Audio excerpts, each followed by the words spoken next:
वही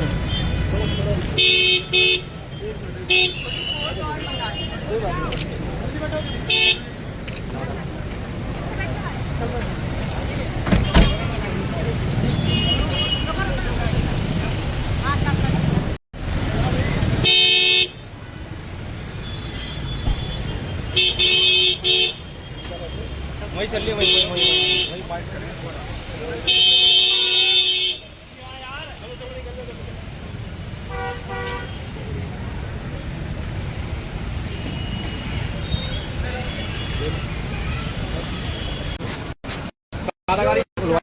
विक्टिम है नहीं, आप ऑफिस में उठाएंगे। हाथ मत लगाइए। नहीं, हाथ नहीं लगा रहे।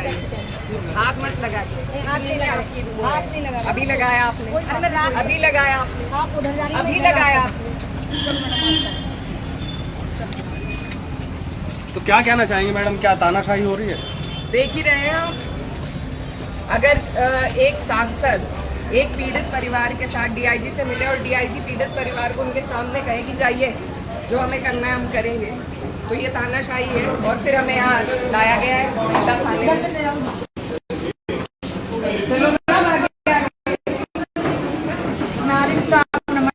मेरे हाथ क्यों लगा रही है?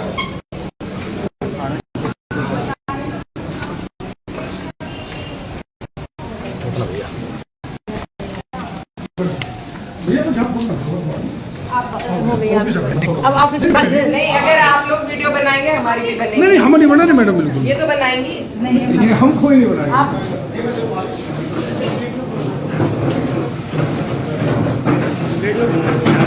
आप बताइए यहाँ क्या है?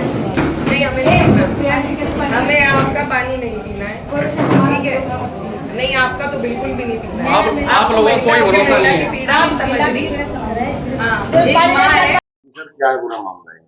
इस बारे में आपको अवगत कराना है कि सूचना मिली कि डीआईजी महोदय के कार्यालय के बाहर कुछ लोगों द्वारा जो है सड़क को रोका गया है, जाम लगाया गया है। तत्काल सूचना मिलने पर पुलिस तत्परता से वहां पहुंची। वहां पर जो है रोड को सुचारू रूप से चलाया गया एवं जो लोग इसमें इन्वॉल्व थे उनके विरुद्ध जो है उचित दंडनीय कार्रवाई की जाए। पीड़ित अगर गुहार लेकर आ रहा है तो उसी पीड़ित को जेल में डाला जा रहा है। एक घटना हुई थी दसाले में जहाँ पर एक लड़के की हत्या कर दी। मृतक की माँ मेरे साथ थी, बुजुर्ग महिला।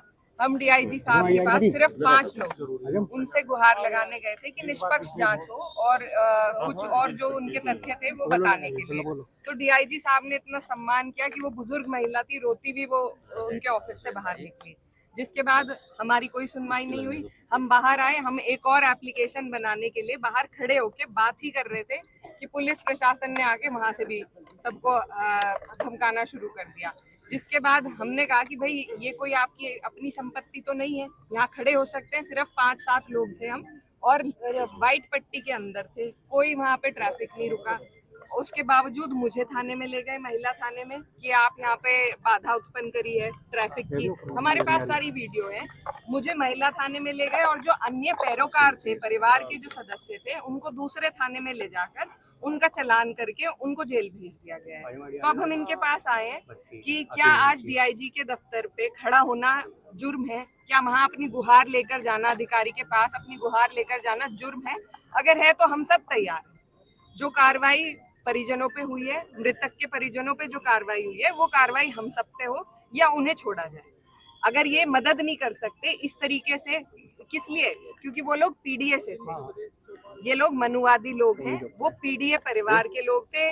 मुस्लिम भी नहीं थे, मैं ये कहना चाहती हूँ। कश्यप समाज के लोग थे जो भाजपा को जिन्होंने आज तक वोट दिया है, उनके साथ जब ये उत्पीड़न हो रहा है तो आप ये समझिए यहाँ किसी की सुनवाई है। एक तरीके से तानाशाही का रवैया। माँ जो थी, बुजुर्ग माँ, वो अपने मरे बच्चे के दर्द में डीआईजी के यहाँ गुहार लगाने आई थी, उनको वहां से बेइज्जत करके बाहर निकाला गया। आपको हिरासत में लिया गया था? मुझे भी हिरासत में लिया गया और जो और परिजन है उनको अब भेज दिया गया है 151 की कार्रवाई कर। अब आपकी बातचीत चल रही थी, सरसावा में क्या हुआ है आपके साथ? जी, सरसावा में क्या हुआ? सरसावा में हम चले गए थे, हमें लगा मामला खत्म है, हम आगे चले गए, वहाँ हमें कुछ लोगों से मिलना था, काम था।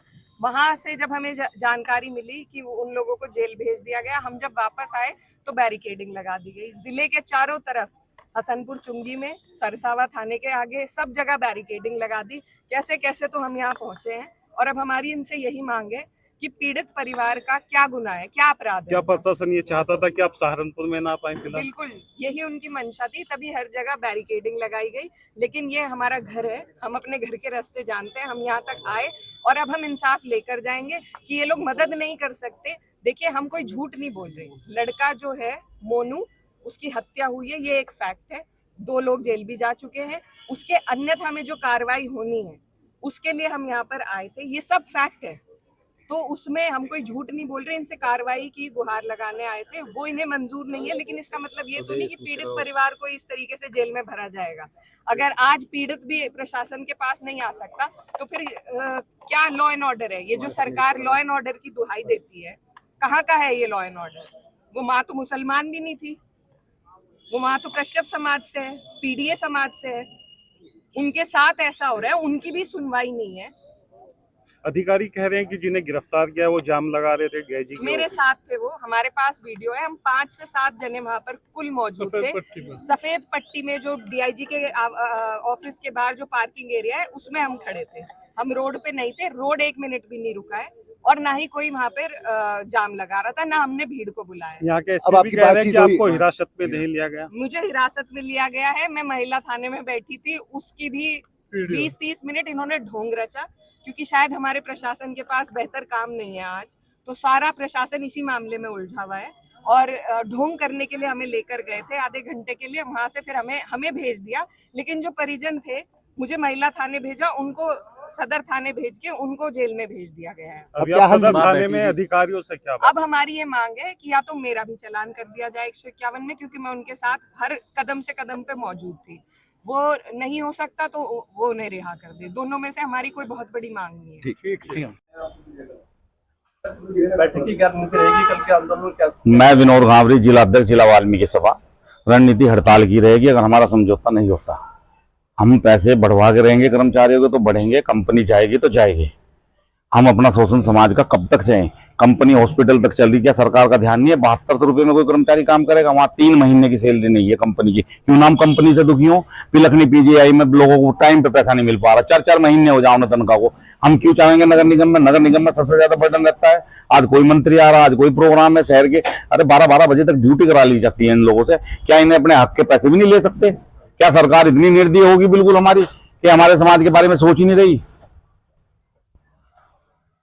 जैसे कि अधिकारी नहीं दिख रहा है कि आपसे तो आज मिलने के लिए भी नहीं आया, तो कल के आंदोलन में क्या आप धार दोगे? क्या आपका?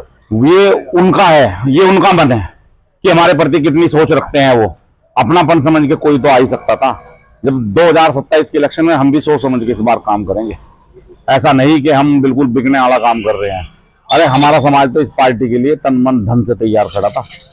कब आज तक कि भाजपा के लोग कहलाए सारे समाज के लोग? क्या भाजपा वाले एक दफा नहीं देखते समाज को आके हमारे? 15,000 में खरीद दूंगा, उनका मैं 5,000 में खरीद दूंगा, महिलाएं मैं 8-6,000 में खरीद दूंगा। ये तो कंपनी का अपना तरीका है, वो करेगा। तो साथियों, सबसे पहले आप लोगों को मैं यही समझा रहा था कि हमने जो विरोध किया है वो यही किया है कंपनी का। वरना कंपनी से हमारा क्या लेना है? ले आओ कंपनी, करो काम। हम क्यों परेशान हैं? मैं स्थायी नौकर, ये सारे स्थायी नौकर, हम क्यों परेशान हैं? हम इसलिए परेशान हैं कि हमने आज से 10-12 साल पहले भी ठेके का विरोध किया था। हम मोहल्ले गए थे इसका विरोध करने के लिए, लेकिन हमारे समाज के लोगों ने शायद उस समय हमें नकारा था। जी, मैं महानगर अध्यक्ष अखिल भारतीय सफाई मजदूर कांग्रेस अंबर चंदेल। मैं मीडिया के माध्यम से यही कहना चाहूंगा अपने पूरे समाज की तरफ से कि नगर निगम प्रशासन, नगर निगम के आला अधिकारी ये जो जिस तरह का व्यवहार कर रहे हैं, इसे सिर्फ जातिवाद कहा जाएगा। जातिवाद क्यों, जब सब नगर निगम अधिकारी सभी योजनाओं के बारे में, सभी अभियान के बारे में हमारे समाज के कर्मचारियों को, सुपरवाइजरों को, यूनियनों को बताते हैं, तो आज इस धरने के विषय में उन्हें बात करते हुए शर्म क्यों आ रही है? ये सिर्फ जातिवाद है। हमारा समाज हमेशा से ही ये जातिवाद का दंश झेलता आया है, जिसका कारण आज का वर्तमान धरना है। मेरी इस मीडिया के माध्यम से सभी नगर निगम अधिकारियों से, शासन प्रशासन से यही मांग है कि जल्द से जल्द हमारी मांगों को पूरा किया जाए, वरना जो भी आंदोलन आगे की कार्रवाई होगी, आंदोलन की जो भी कार्रवाई होगी, उसका पूर्णतः जिम्मेदार नगर निगम होगा। में रहने के बाद यहाँ से चले गए, उनके तमाम पूरे सहारनपुर के जितने भी लोगों के हैं, उनके सभी के चरणों में नमन करते हुए, साथियों मैं आपसे एक बात बताना चाहता हूँ। कल जब धरना खत्म हुआ, तो धरना खत्म होने के बाद एक टीम बनाई गई, टीम ने हमें बुलाया 3:30 बजे। हमने पहले एक निर्णय लिया था कि हम जा तो जरूर है, पर जब तक के मंच पर आसीन जो मुख्य सुरक्षा जो हमारी टीम है, जिन्होंने एक धरना प्रदर्शन के लिए एक मंच बनाया है, जब तक कि हम सब लोग नहीं रहेंगे, हम जब तक अधिकार से वार्ता नहीं करेंगे। और फिर भी हमें जाना पड़ा, एक अधिकारी है, क्या पता आपकी जो मांग हमने रखी है क्या हम लोग एक ही दिन में पूरी कर दे, तो इसलिए हम लोग उसके बीच में गए, पर ऐसी हमारी कोई ऐसी बात नहीं हुई उनसे जिससे हम ये कहते कि आप लोग अपने घर चले जाओ। मैं वास्तव में आपसे कह देना चाहता हूं, हमारी बहुत सी मांगे ऐसी है, ये दो मांगे हमारे जीवन का पूरा पालन पोषण नहीं करेगी। अधिकारियों से भी कहना चाहूंगा कि जिस तरह से आप हमारे समाज का शोषण कर रहे हैं, कंपनी के माध्यम से कर रहे हैं, जब संविदा सफाई कर्मचारी का वेतन यहाँ से नगर निगम से निकलता है, जब परमानेंट का वेतन यहाँ से निकलता है, तो वो तमाम साथियों का जितना भी ठेका पड़ता कर्मचारी है, सबका वेतन भी नगर निगम से निकल सकता है। हमें नहीं कोई कंपनी चाहिए जो 3%, 4% जो कंपनी को लाने के बाद उनको कमीशन देने काम करते हैं, अब वही पैसा अगर हमें नगर निगम को बंटवा दे तो उसी में हम लोगों की तरक्की हो जाएगी और हमारे वेतन में और बढ़ोतरी हो जाएगी। साथियों,